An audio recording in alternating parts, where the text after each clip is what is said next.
அன்பு நேயர்களே அனைவருக்கும் இனிய வணக்கம். இது Vatican top 10 sponsor by Black Thunder, Ooty main road, Mettupalayam. Vatican top 10 நிகழ்ச்சியை ஒளிபரப்ப உதவியவர்கள் பிளாக் தண்டர்,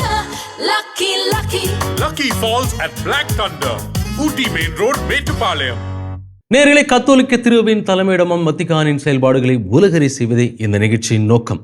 அந்த வகையில் இந்த வாரம் உலக அமைதிக்காக திருத்தந்தை அழைப்பு, ஐரோப்பாவின் சிறந்த குழந்தைகள் மருத்துவமனை, மனித கடத்தலுக்கு எதிராக புதிய திரைப்படம் என பல நிகழ்வுகள் காத்திருக்கின்றன.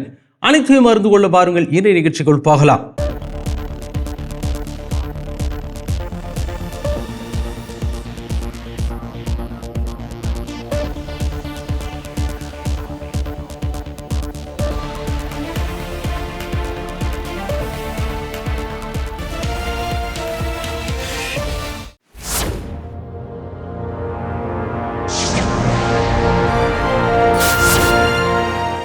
மத்திய கிழக்கில் அமெரிக்கா, இஸ்ரேல் மற்றும் ஈரானுக்கு இடையிலான மோதல்கள் தீவிரமடைந்துள்ள நிலையில் உலக அமைதிக்காக திருத்தந்தை லியோ அவர்கள் விடுத்துள்ள அவசர அழைப்பு குறித்து இன்றைய நிகழ்ச்சியின் முதல் பகுதியாக பார்ப்போம். கேசல் கேண்டல்ஃபோவில் தங்கியிருக்கும் காலத்தில் திருத்தந்தை லியோ அவர்கள் சில வாரங்கள் ஊடகங்களுக்கு எவ்வித அறிக்கையும் அளிக்கவில்லை. ஆனால் தற்போது ஈரானில் அமெரிக்கா மற்றும் இஸ்ரேல் மேற்கொண்ட ராணுவ நடவடிக்கைகளை தொடர்ந்து நாளுக்கு நாள் ஏவுகணை தாக்குதல்கள் அதிகரித்து வருவதால் மத்திய கிழக்கு மட்டுமின்றி ஒட்டுமொத்த உலகமும் கடுமையான பதற்றத்தை எதிர்கொண்டுள்ளது. கடந்த ஞாயிறு மூவேளை ஜெபத்தின் போது தொடரும் வன்முறைகளுக்கு எதிராக ஏற்கனவே எச்சரிக்கை விடுத்திருந்த திருத்தந்தை அவர்கள் மீண்டும் ஒருமுறை அமைதிக்கான அவசர அழைப்பை விடுத்தார். நாம் அமைதிக்காக ஜெபிக்க வேண்டும், அமைதிக்காக உழைக்க வேண்டும், மேலும் வெறுப்புணர்வுகளை குறைப்பதை உறுதி செய்ய பாடுபட வேண்டும் என்று அவர் உலக தலைவர்களையும் நம்பிக்கையாளர்களையும் கேட்டுக்கொண்டார். இந்த தாக்குதல்களின் விளைவாக மத்திய கிழக்கில் முதல் சில நாட்களிலேயே 550க்கும் மேற்பட்டோர் கொல்லப்பட்டுள்ளதாக செஞ்சிலுவை சங்கம் அறிக்கை வெளியிட்டுள்ளது. இதற்கு கத்தோலிக்க தலைவர்களின் எதிர்வினைகள் விரைவாக வந்தன. அதில் முதன்மையானது அமெரிக்க ஆயர்கள் பேரவையின் தலைவரான பேராயர் கோக்லி அவர்களிடமிருந்து வந்தது. அதில் நாம் மாபெரும் அளவிலான ஒரு சோகத்தை எதிர்கொண்டுள்ளோம். அனைத்து நாடுகளும் சர்வதேச அமைப்புகளும் அமைதிக்கு உறுதியளித்துள்ள அனைவரும் இந்த மோதல் மேலும் விரிவடைவதை தடுக்க தங்களது முழு முயற்சிகளையும் மேற்கொள்ள வேண்டும் என்று பேராயர் வலியுறுத்தினார். இதற்கிடையில் வட அரேபியாவின் திருத்தூது பிரதிநிதியான ஆயர் ஆல்டோ பெரார்டி அவர்கள் இந்த நெருக்கடியான நேரத்தில் நம்பிக்கையாளர்கள் அமைதியுடனும் எச்சரிக்கையுடனும் செயல்படுமாறு வலியுறுத்தி ஓர் அறிக்கை வெளியிட்டார். அதில் அரசு அதிகாரிகளின் அறிவுறுத்தல்களை கவனமாக பின்பற்றுங்கள், உங்கள் வீடுகள், பணியிடங்கள் மற்றும் பங்குகளில் தேவையான அனைத்து முன்னெச்சரிக்கை நடவடிக்கைகளையும் மேற்கொள்ளுங்கள் என்று அவர் அறிவுறுத்தினார். ஈரானிய ஏவுகணைகள் Lebanon, Kuwait, Saudi Arabia, Qatar மற்றும் ஐக்கிய அரபு அமீரகம் ஆகிய நாடுகளை தொடர்ந்து தாக்கி வருகின்றன. தற்போதைய நிலை மாறாவிட்டால் இந்த நாடுகள் ஒவ்வொன்றும் ஒரு மாபெரும் போருக்குள் இழுக்கப்படும் அபாயம் ஆரம்ப கட்டத்தில் உள்ளதாகவே அஞ்சப்படுகிறது.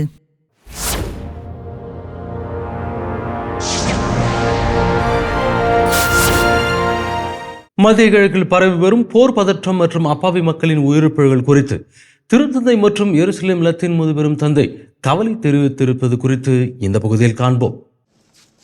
கடந்த சில ஆண்டுகளாகவே காசா பகுதியில் தொடர் மோதல்கள் நிலவி வரும் நிலையில் தற்போது இந்த போர் ஈரான் மற்றும் அதனை சுற்றியுள்ள அண்டை நாடுகளுக்கும் பரவியுள்ளது. மிகவும் பதற்றமான பகுதியாக உள்ள மத்திய கிழக்கின் தற்போதைய சூழல் திருத்தந்தை அவர்களை மிகுந்த கவலையில் ஆழ்த்தியுள்ளது. இது குறித்து திருத்தந்தை 14ஆம் லியோ அவர்கள் கூறுகையில், வன்முறை மற்றும் அழிவுகளின் நிகழ்வுகளுக்கும் பரவலான வெறுப்பு மற்றும் அச்ச உணர்விற்கும் மத்தியில் இந்த மோதல் மேலும் விரிவடையக்கூடும் என்ற பயமும் தற்போது சேர்ந்துள்ளது என்று தெரிவித்தார். மேலும் இஸ்ரேலுக்கும் இஸ்லாமிய ஆயுத குழுவான ஹிஸ்புல்லாவிற்கும் இடையிலான தாக்குதல்களால் கடுமையாக பாதிக்கப்பட்டுள்ள லெபனான் நாட்டின் நிலை குறித்தும் அவர் தனது ஆழ்ந்த கவலையை வெளிப்படுத்தினார். குண்டுகளின் சத்தம் ஓய்ந்து ஆயுதங்கள் மௌனமாகி மக்களின் குரலை கேட்கக்கூடிய உரையாடலுக்கான களம் திறக்கப்பட வேண்டும் என்பதற்காக ஆண்டவரிடம் நமது தாழ்மையான ஜெபங்களை ஏறெடுப்போம். அதிகரித்து வரும் இந்த மோதல்கள் அப்பகுதியில் உள்ள கிறிஸ்தவர்களின் நிலையை மேலும் பலவீனப்படுத்துவதோடு எஞ்சியிருக்கும் கிறிஸ்தவ மக்களையும் அங்கிருந்து வெளியேறச் செய்யும் அபாயம் உள்ளதால் இந்த சூழ்நிலை பல ஆண்டுகளாகவே ரோமைக்கு பெரும் கவலையை அளித்து வருகிறது. மத்திய கிழக்கில் உள்ள பல கிறிஸ்தவர்கள் சுற்றுலா பொருளாதாரத்தையே நம்பி வாழ்கின்றனர். போர் இந்த சிறுபான்மையினரின் வருமானத்தை மேலும் கடுமையாக பாதிக்கிறது. எனவே சூழ்நிலை அனுமதிக்கும் போதெல்லாம் எருசலேமுக்கான திருப்பயணங்கள் தொடர வேண்டும் என்று எருசலேமின் லத்தீன் வழிபாட்டு முறை முதுபெரும் தந்தை எப்போதும் வலியுறுத்தி வருகிறார். திருப்பயணங்கள் பல கிறிஸ்தவர்களுக்கு வேலை வாய்ப்பை அளிக்கின்றன. இந்த வேலையின் காரணமாக பல குடும்பங்கள் கண்ணியத்துடன் வாழ முடிகிறது. மில்லியன் கணக்கான திருப்பயணிகளை வரவேற்பது உலகளாவிய திரு அவையின் அனுபவத்தையும் எருசலேமில் உலகளாவிய திரு அவையின் அரவணைப்பையும் எங்களுக்கு தருகிறது. பல ஆண்டுகளாக தொடரும் வன்முறை மற்றும் உறுதியற்ற தன்மையால் மூச்சு திணறி வரும் சிறுபான்மை மக்களான கிறிஸ்தவர்களுக்கு சமீப ஆண்டுகளில் மத்திய கிழக்கின் சூழல் முற்றிலும் தாங்க முடியாததாக மாறியுள்ளது என்பது மிகவும் வேதனைக்குரிய செய்தியாகும்.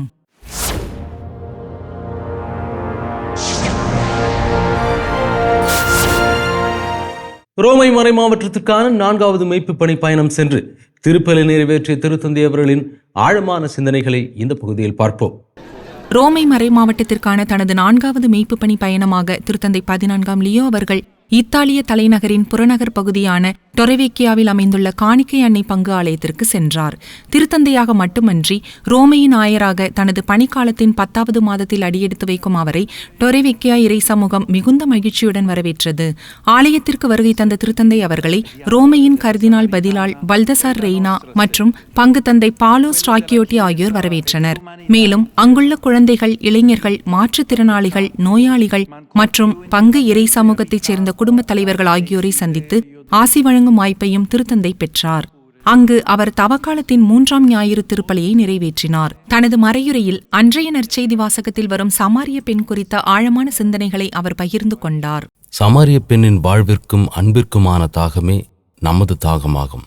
அது திரு அவையின் தாகம். பாவத்தால் காயப்பட்டாலும் கடவுளுக்கான ஆசையால் ஆழமாக ஆட்கொள்ளப்பட்ட ஒட்டுமொத்த மனிதகுலத்தின் தாகம். தொடர்ந்து கிறிஸ்து சமாரிய பெண்ணிற்கும் ஒவ்வொரு மனிதருக்கும் அளிக்கும் வாக்குறுதி குறித்த மற்றொரு சிந்தனையையும் திருத்தந்தை அவர்கள் தனது மறையுரையில் கூறினார். இயேசுவின் முன்னெடுப்பு தண்ணீரை விட மேலான ஒரு நன்மையை தேடுவதற்கான வழியை திறக்கிறது. கடவுளின் கொடை எதுவென உனக்கு தெரிந்திருந்தால் என்று ஆண்டவர் அந்த பெண்ணிடம் கூறுகிறார். இது ஒரு கண்டிப்பு அல்ல, மாறாக ஒரு வாக்குறுதி. தன்னையே உனக்கு கொடையாக அளிக்கும் கடவுளை உனக்கு வெளிப்படுத்தவே நான் இங்கு வந்துள்ளேன் என்பதே அது.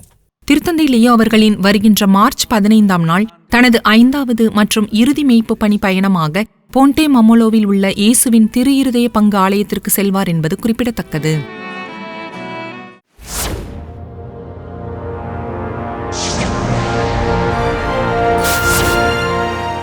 தவக்காலத்தின் 40 நாட்களும் ரோமையின் பல்வேறு நிலைய ஆலயங்களுக்கு அதிகாலையிலே சென்று திருப்பலியில் பங்கேற்கும் பழமையான பாரம்பரியம் குறித்து இந்த பகுதியில் பார்ப்போம்.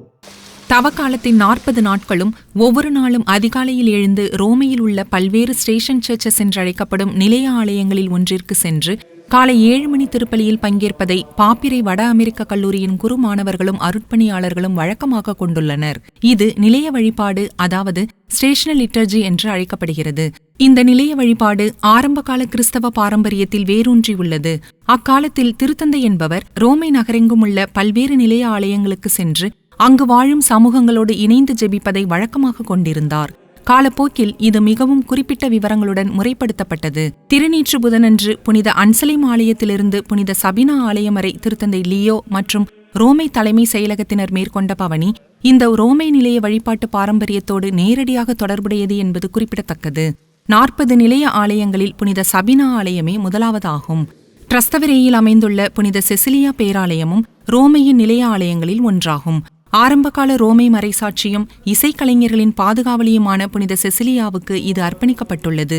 இதன் காரணமாகவே வட அமெரிக்க கல்லூரியின் உறுப்பினர்களும் பல கத்தோலிக்க நம்பிக்கையாளர்களும் தவக்காலத்தின் மையப்பகுதியில் அதிகாலை 7 மணிக்கு நிலைய வழிபாட்டை கொண்டாட இங்கு ஒன்று கூடியிருந்தனர். வட அமெரிக்க கல்லூரி இந்த தவக்கால பாரம்பரியத்தை முன்னெடுத்தாலும் பிற கத்தோலிக்கர்களும் இதில் ஆர்வமுடன் பங்கேற்கின்றனர். தாமஸ் மூர் கல்லூரியின் பயிற்றுவிப்பாளரான ஹானா என்பவர் கூறுகையில், இது நான் பங்கேற்கும் 7வது ஆண்டு. கோவிட் பெருந்தொற்று காலத்தில் இந்த வழிபாடு இல்லாதது எனது தவக்காலத்தில் ஒரு பெரும் குறையாக இருந்தது என்று நெகிழ்ச்சியுடன் குறிப்பிட்டார். ரோமையில் படிக்கும் அமெரிக்க மாணவரான டேவிட் போன்ற சிலருக்கு இந்த சிறப்புமிக்க பாரம்பரியத்தில் பங்கேற்பது இதுவே முதல் முறையாகும். பல மாணவர்கள் இந்த வழிபாட்டை மிகவும் விரும்புவதாக அவர் தெரிவித்தார். இந்த நிலைய வழிபாட்டில் குருக்கள், குருமானவர்கள் மற்றும் பொதுநிலையினர் மட்டுமன்றி அருட்சகோதரிகளும் அதிக அளவில் கலந்து கொள்கின்றனர். புனித செசிலியா ஆலயத்தில் நிறைவேற்றப்பட்ட திருப்பலி மறையுரையில் நம்பிக்கையாளர்கள் மேற்கொள்ளும் தவக்கால முயற்சிகள் குறித்து நினைவூட்டப்பட்டது. அதில் நமது நோக்கங்கள் முழுமையற்றவையாக இருந்தாலும் ஆண்டவர் நம்மை தொடர்ந்து மாற்றுகிறார். ஆண்டவராகிய இயேசு எருசலேமை நோக்கிச் செல்கிறார். அவர் தனது பாடுகளையும் நோக்கி செல்கிறார். நற்கருணையிலும் நம்மால் இதை செய்ய முடியும்.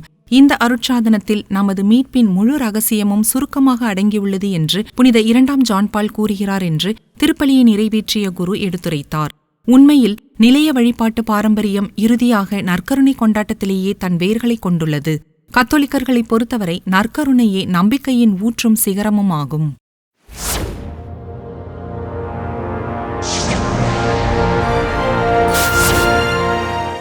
இத்தாலியில் புனித பிரான்சிஸ் அசிசியாரின் திருப்பண்டங்கள் கடந்த 800 ஆண்டுகளில் முதன்முறையாக பொதுமக்களின் தரிசனத்திற்காக வைக்கப்பட்டுள்ளது குறித்து இந்த பகுதியில் பார்ப்போம். இத்தாலியின் அசிசி நகரில் ஒரு மாபெரும் ஆன்மீக அதிசயம் அரங்கேறியுள்ளது. கிறிஸ்தவத்தின் மிக முக்கியமான திருப்பண்டங்களில் ஒன்றான புனித பிரான்சிஸ் அசிசியாரின் உடல் மீதங்கள் கடந்த 800 ஆண்டுகளில் முதன்முறையாக அசிசியில் உள்ள புனித பிரான்சிஸ் பேராலயத்தில் பொதுமக்களின் தரிசனத்திற்காக வைக்கப்பட்டுள்ளன. 8 நூற்றாண்டுகளாக உலகெங்கிலுமிருந்து வரும் திருப்பயணிகளை இந்த பேராலயம் தொடர்ந்து ஈர்த்து வருகிறது. தற்போது வரலாற்றிலேயே முதன்முறையாக புனித பிரான்சிஸ் அசிசியாரின் திருப்பண்டங்களை நம்பிக்கையாளர்கள் நேரடியாக காணும் அரிய வாய்ப்பு கிடைத்துள்ளது. 1226ஆம் ஆண்டில் புனித பிரான்சிஸ் இறையடி சேர்ந்தார். அன்றிலிருந்து அவரது உடல் அசிசி நகரிலேயே இருந்து வருகிறது. நீண்ட காலமாக அதன் சரியான இடம் ரகசியமாகவே வைக்கப்பட்டிருந்தது. அரசியல் அமைதியின்மை மற்றும் அச்சுறுத்தல்களிலிருந்து பாதுகாப்பதற்காக அவரது கல்லறை மறைக்கப்பட்டும் இருந்தது. பின்னர் 1818ஆம் ஆண்டில் பல அடுக்கு கற்களுக்கு அடியில் பாதுகாப்பாக புதைக்கப்பட்டிருந்த அவரது திருப்பண்டங்கள் மீண்டும் கண்டுபிடிக்கப்பட்டன. அதன் பின்னர் பல தலைமுறைகளாக நம்பிக்கையாளர்கள் அவரது திருத்தலத்தின் அருகே ஜெபித்து வந்தாலும் தற்போது நடப்பது போன்ற ஒரு மாபெரும் பொது தரிசனம் இதுவரை நிகழ்ந்ததில்லை என்பது வரலாற்று சிறப்பாகும். தனக்காக எதையும் விரும்பாத ஒரு மனிதரே இந்த மாபெரும் அங்கீகாரத்தின் மையமாக திகழ்கிறார். குறைந்த தேவைகளுடன் வாழ்ந்து அளவற்ற அன்பை பகிர்ந்தளிக்க பல்லாயிரக்கணக்கானோரை ஊக்குவிக்கும் நோக்கில்தான் அவர் பிரான்சிஸ்கன் சபையை நிறுவினார். புனிதத்தன்மை என்பது அதிகாரமோ அல்லது புகழோ அல்ல. அது முழுமையான துணிவு, தாழ்ச்சி மற்றும் கடவுள் மீதான அசைக்க முடியாத நம்பிக்கை என்பதை புனித பிரான்சிஸ் அசிசியாரின் வாழ்க்கை நினைவூட்டுகிறது. அவரது திருப்பண்டங்கள் இவ்வாறு பொதுமக்களின் பார்வைக்கு வைக்கப்பட்டுள்ளதை காணும்போது புனித பிரான்சிஸ் அசிசியார் என்பவர் வெறும் சுரூபமோ அல்லது ஓவியமோ அல்ல. 800 ஆண்டுகளுக்கு முன்பு ஒரு மிக முக்கியமான முடிவை எடுத்து வறுமையை தழுவிய ஒரு உண்மையான மனிதர் என்ற ஆழமான ஆன்மீக உணர்வை ஏற்படுத்துகிறது என்றால் அது மிகையாகாது.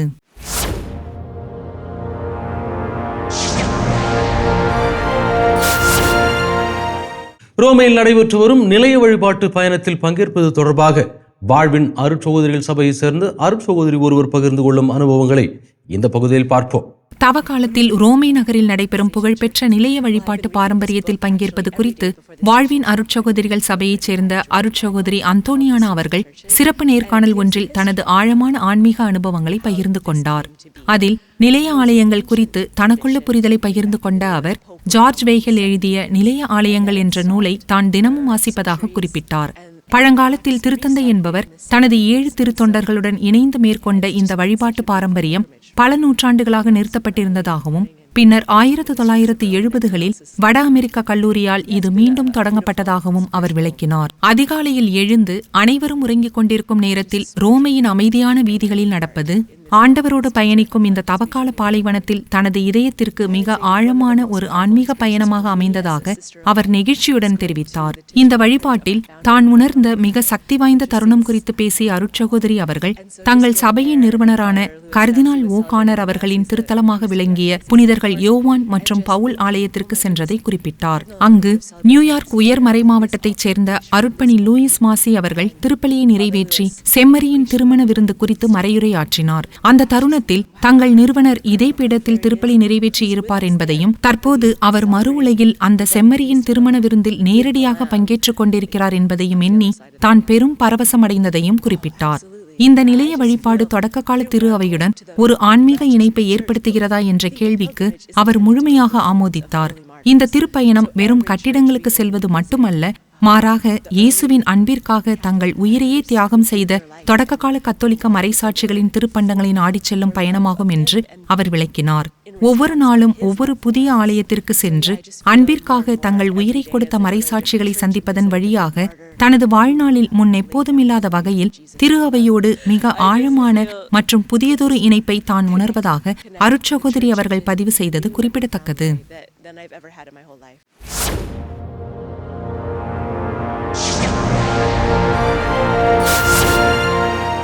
திருத்தந்தை 16ஆம் பெனடிக்ட் அவர்கள் 2021ஆம் ஆண்டில் எழுதிய இதுவரை வெளிவராத புதிய கடிதம் ஒன்றை குறித்து இந்த பகுதியில் பார்ப்போம். திருத்தந்தை 16ஆம் பெனடிக்ட் அவர்கள் தனது மறைவிற்கு சற்று ஓராண்டுக்கு முன்பு அதாவது 2021ஆம் ஆண்டு ஏப்ரல் 27ஆம் நாளன்று எழுதிய இதுவரை வெளிவராத ஒரு புதிய கடிதம் தற்போது வெளிச்சத்திற்கு வந்துள்ளது. தற்போது the faith of the future, அதாவது எதிர்காலத்தின் நம்பிக்கை என்ற புதிய புத்தகத்தில் வெளியிடப்பட்டுள்ள இந்த கடிதத்தில் முன்னாள் திருத்தந்தை பெனடிக்ட் அவர்கள் கிறிஸ்தவ ஜெபத்தின் உறவுமுறை தன்மை குறித்து ஆழமாக சிந்தித்துள்ளார். ஜெபம் என்பது இயேசுவிடம் காரியங்களை கேட்பதுடன் மட்டும் சுருங்கிவிடுவதில்லை. மாறாக இறைவனோடு ஒன்றிப்பில் நிலைத்திருப்பதே அதன் முதன்மையான மற்றும் தனித்துவமான பண்பாகும் என்று அவர் விளக்கியுள்ளார். இயேசு ஒரே நேரத்தில் மனிதராகவும் கடவுளாகவும் இருக்கிறார். எனவே கடவுளுக்கும் மனிதனுக்கும் இடையிலான படுகுழியை கடக்க சாத்தியமாக்கும் ஒரு பாலமாக, இணைப்பாளராக இருக்க முடிகிறது என்று அவர் தனது கடிதத்தில் குறிப்பிட்டுள்ளார். ஜெபத்தில் இறைவனை புகழ மட்டுமே வேண்டும், மாறாக குறிப்பிட்ட உலகியல் காரியங்களை கேட்கக்கூடாது என்ற வாதத்திற்கு பதிலளித்த திருத்தந்தை 16ஆம் பெனடிக்ட் அவர்கள் தனது தெளிவான நிலைப்பாட்டை அதில் வெளிப்படுத்தியுள்ளார். நமது சிறிய காரியங்களுக்காக கடவுளை தொந்தரவு செய்ய முடியாது அல்லது செய்யக்கூடாது என்று நினைப்பது முட்டாள்தனமானதாகும் என்று அவர் சுட்டிக்காட்டியுள்ளார். அதாவது நமது சிறிய தேவைகளுக்காக இறைவனிடம் மன்றாடுவதில் தவறில்லை என்பதை அவர் வலியுறுத்தியுள்ளார். மேலும் நற்கருணை குறித்து சிந்தித்துள்ள அவர், நமது ஜெபங்கள் எப்போதும் நற்கருணையை நோக்கியே நம்மை வழிநடத்த வேண்டும் என்றும், ஏனெனில் ஜெபமானது இறுதியாக நற்கருணையின் வழியாகவும் அதனுள்ளும் மட்டுமே முழுமையடைகிறது என்றும் அவர் எடுத்துரைப்பது குறிப்பிடத்தக்கது.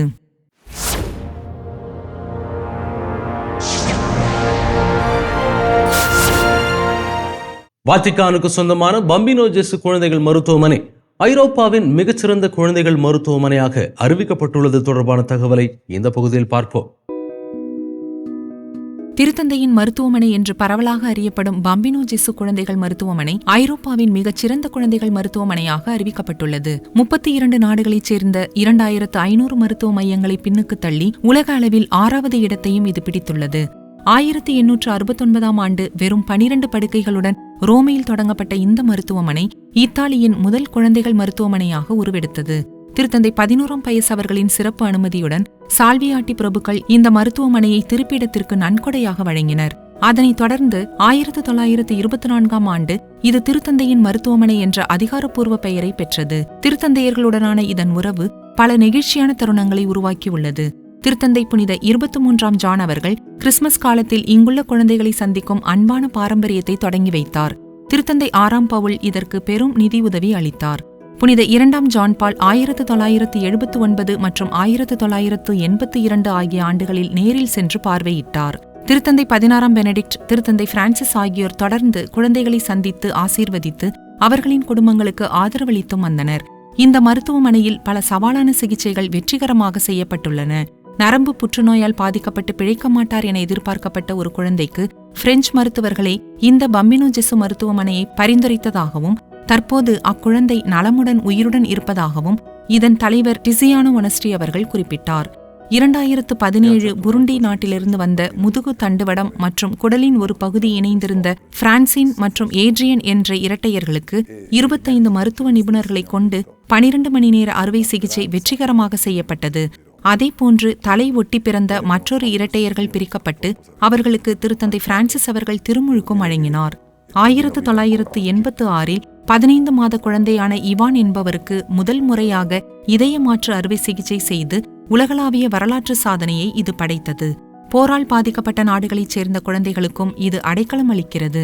2022ஆம் ஆண்டில் உக்ரைன் குழந்தைகள் இங்கு அனுமதிக்கப்பட்ட போது திருத்தந்தை பிரான்சிஸ் அவர்கள் நேரில் சென்று பார்வையிட்டு தனது ஆழ்ந்த இரக்கத்தை வெளிப்படுத்தினார். இதேபோன்று ரோமையின் மற்றொரு புகழ்வாய்ந்த மருத்துவமனையான ஜெமெலி மருத்துவமனை வத்திக்கானுக்கு சொந்தமானது அல்ல என்றாலும் 2026ஆம் ஆண்டில் இத்தாலியின் சிறந்த மருத்துவமனையாக அங்கீகரிக்கப்பட்டுள்ளது. இது புற்றுநோயியல் மற்றும் இருதயவியல் போன்ற சிறப்பு துறைகளில் முதலிடத்தில் உள்ளது. திருத்தந்தை புனித 2ஆம் ஜான் பால் அவர்கள் புனித பேதுரு சதுக்கத்தில் சுடப்பட்ட பிறகு இங்குதான் அனுமதிக்கப்பட்டார். அவர் தனது பணிக்காலத்தில் மொத்தம் 153 நாட்கள் இங்கு சிகிச்சை பெற்றுள்ளார். அதேபோன்று 2025ஆம் ஆண்டில் திருத்தந்தை பிரான்சிஸ் அவர்கள் இதன் 10வது தளத்தில் 3 மாதங்கள் தங்கியிருந்தார் என்பது குறிப்பிடத்தக்கது.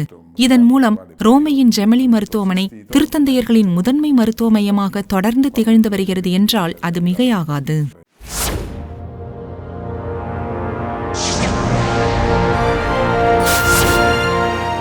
கத்தோலிக்க திருவையில் பெண்களின் மகத்தான பங்களிப்பு தொடர்ந்து அதிகரித்து வருவது தொடர்பான தகவலை இந்த பகுதியில் பார்ப்போம்.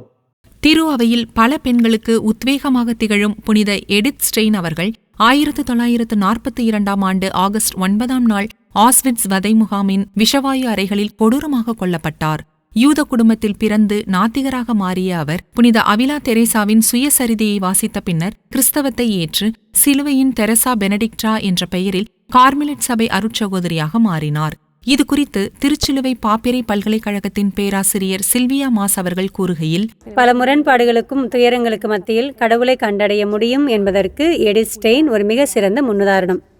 யூத மதத்திற்கும் கிறிஸ்தவத்திற்கும் இடையிலான ஒரு பாலமாக அவர் திகழ்கிறார் என்று தெரிவித்தார். ஹிட்லர் ஆட்சிக்கு வந்தபோது ஜெர்மனியிலும் ஐரோப்பாவிலும் யூதர்கள் துன்புறுத்தப்படுவதற்கு கண்டனம் தெரிவிக்குமாறு திருத்தந்தை 11ஆம் பயஸ் அவர்களுக்கு அவர் கடிதம் எழுதியிருந்தார். யூத பின்னணியிலிருந்து வந்து கத்தோலிக்க மறைசாட்சியாக புனிதர் பட்டம் பெற்ற முதல் பெண் இவரே என்பது வரலாற்று சிறப்பாகும். திரு அவையில் பெண்களின் பங்கு என்பது ஒரு நிறுவன பொறுப்பாகவே இருக்க வேண்டும் என பலரும் நினைத்தாலும் நம்பிக்கை விழுமியங்களை கடத்தும் ஒரு கிறிஸ்தவ பெண்ணின் பங்கு கூட மிக முக்கியமானது என பேராசிரியர் சில்வியா மாஸ் அவர்கள் சுட்டிக்காட்டினார். குறிப்பாக திருத்தந்தை பிரான்சிஸ் அவர்களின் பணிக்காலத்தில் அதுவரை ஆண்களுக்கு மட்டுமே ஒதுக்கப்பட்டிருந்த வத்திக்கானின் முக்கிய பொறுப்புகளில் பெண்கள் நியமிக்கப்பட்டனர். பெண்கள் ஆண்களுக்கு நிகராக தங்களது உள்ளுணர்வோடு பொது நன்மைக்காக உழைக்கிறார்கள். வத்திக்கானில் ஒரு பெண் பணிக்கு வரும்போதெல்லாம் காரியங்கள் மேம்படுவதை நான் நேரில் கண்டிருக்கிறேன் என்று திருத்தந்தை பிரான்சிஸ் பெருமிதத்துடன் குறிப்பிட்டிருந்தார். அருட்சகோதரி ரஃபேலா பெட்ரினி அவர்கள் 2025ஆம் ஆண்டு மார்ச் முதல் வத்திக்கானின் ஆளுநராக பணியாற்றி வருகிறார். வத்திக்கான் பேராயம் ஒன்றின் தலைவராக பணியாற்றும் முதல் பெண் சிமோனா பிரம்பில்லா ஆவார். மேலும் வத்திக்கான் அருங்காட்சியகங்களின் இயக்குநராக பணியாற்றும் பொதுநிலை பெண் பார்பரா ஜட்டா என்பது கவனிக்கத்தக்கது.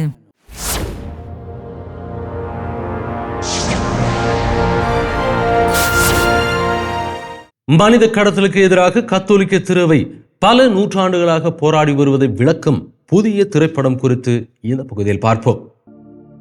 மனித உரிமைகள் குறித்த நவீன விழிப்புணர்வுகள் தோன்றுவதற்கு பல நூற்றாண்டுகளுக்கு முன்பிருந்தே கத்தோலிக்க திரு அவை பெண்களுக்கு எதிரான மனித கடத்தலை எதிர்த்து போராடி வருகிறது. இந்த போராட்டத்தை அது இன்றும் தொடர்ந்து முன்னெடுத்து வருகிறது. இதனை விளக்கும் நோக்கில்தான் ஸ்பானிய மொழியில் லாஸ் லோகாஸ் டெல் ஒபெஸ்லிகோ, அதாவது ஒபெஸ்லிக்கின் பைத்தியக்கார பெண்கள் என பொருள்படும் புதிய திரைப்படம் உருவாக்கப்பட்டுள்ளது. 19ஆம் நூற்றாண்டு ஸ்பெயினில் பெண்களையும் சிறுமிகளையும் பாதுகாப்பதற்காக ஒரு காப்பகத்தை நிறுவிய மரியானா அல்சாப் மற்றும் அருட்பணி பிரான்சிஸ்கோ டி அசஸ் மெண்டிஸ் ஆகியோரின் உண்மை கதையை இத்திரைப்படம் விவரிக்கிறது. இத்திரைப்படத்தின் திரை கதாசிரியரும் இயக்குனருமான பாப்லோ மொரேனோ இது குறித்து கூறுகையில், மரியானா ஒரு உயர்குடி பெண். ஆயிரக்கணக்கான பெண்களை அடிமைத்தனத்திலிருந்து காக்க தனது வாழ்க்கையை அர்ப்பணிக்க விரும்பியவர். அதேபோன்று சுதந்திரம் மற்றும் பெண்களின் நிலை குறித்த மாபெரும் சிக்கலை ஆழமாக புரிந்து கொண்டு அதற்காக செயல்பட துணிந்த ஒரு குருவாக அருட்பணியாளர் பிரான்சிஸ்கோ இருந்தார். இந்த இருவரின் சிந்தனைகளும் ஒருங்கிணைந்ததாலேயே இந்த மாபெரும் சேவை சாத்தியமானது என்று அவர் விளக்கினார். இந்த முன்முயற்சியின் விளைவாகவே ட்ரினிடேரியன் அருட்சகோதரிகள் சபை உருவானது. பாலியல் தொழில் மற்றும் முறைகேட்டு வலைகளில் சிக்கிய பல இளம் பெண்களை காப்பதற்காக இச்சபை நிறுவப்பட்டதாக இதன் நிறுவன தலைமை அருட்சகோதரி பெலன் வெர்கிலோ பெர்னாண்டஸ் விளக்கினார். கிராமங்களிலிருந்து தலைநகரத்திற்கு வந்து தங்கள் வாழ்க்கைக்கு பதிலாக சுதந்திரம் என்ற பெயரில் ஏமாற்றியவர்களின் வலையில் வீழ்ந்த பெண்களை பாதுகாப்பதே இச்சபையின் முதன்மை நோக்கமாக இருந்தது என்று அவர் தெரிவித்தார். இந்த நெகிழ்ச்சியான வரலாறு பலரையும் ஆழமாக பாதித்துள்ளது.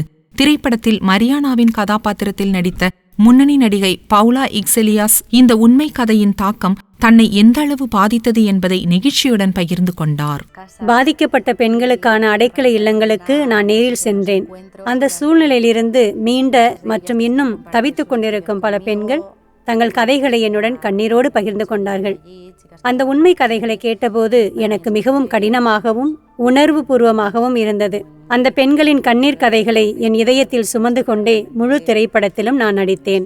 ட்ரினிடேரியன் அருட்சகோதரிகள் இன்றும் தங்கள் அடைக்கல இல்லங்கள் மூலம் பாதிக்கப்பட்ட பெண்களுக்கு கல்வி, சமூக ஒருங்கிணைப்பு மற்றும் விழிப்புணர்வு பணிகளை தொடர்ந்து வழங்கி வருகின்றனர். தங்கள் சபையின் முழு பணிகளையும் திரைப்படமாக காண்பது ஒரு மாபெரும் காரியத்திற்கு முன் தங்களை மிகவும் சிறியவர்களாக உணரச் செய்வதாக தலைமை அருட்சகோதரி தெரிவித்தார். அந்த பெண்கள் கடினமான சூழ்நிலையிலும் போராடும் குணம் கொண்டவர்கள் என்றும் யாரேனும் ஆதரவு கரம் நீட்டினால் அவர்களால் ஒரு புதிய எதிர்காலத்தை உருவாக்க முடியும் என்றும் அவர் நம்பிக்கை தெரிவித்தார். இந்த திரைப்படம் தற்போது ஸ்பெயினில் வெளியாகியுள்ளது. எனினும் இது லத்தீன் அமெரிக்கா மற்றும் அமெரிக்காவையும் சென்றடையும் என எதிர்பார்க்கப்படுகிறது. இத்திரைப்படத்தின் முதல் பிரதியை படக்குழுவினர் திருத்தந்தை லியோ அவர்களிடம் வழங்கி ஆசீர் பெற்றனர். மனித கடத்தலால் பாதிக்கப்பட்ட ஆயிரக்கணக்கான பெண்களை மீட்ட ஒரு பெண்ணின் வாழ்க்கையை கௌரவிக்கும் ஒரு நெகிழ்ச்சியான தருணமாக அது அமைந்தது குறிப்பிடத்தக்கது. என் அன்பு நேயர்களே, இன்றைய நிகழ்வுகள் அனைத்தும் நீங்கள் பயன்பெறும் வகையில் அமைந்திருக்கும் என்று நாங்கள் நம்புகிறோம். மீண்டும் அடுத்த வாரம் இதே நிகழ்ச்சியில் சந்திக்கிறோம். இது Vatican top 10 sponsor by Black Thunder, Ooty main road, Mettupalayam. நன்றி, வணக்கம், மரியே வாழ்க. வத்திக்கான் டாப் 10 நிகழ்ச்சியை ஒளிபரப்ப உதவியவர்கள் Black Thunder. Lucky Falls at Black Thunder, Ooty Main Road, Metupalayam.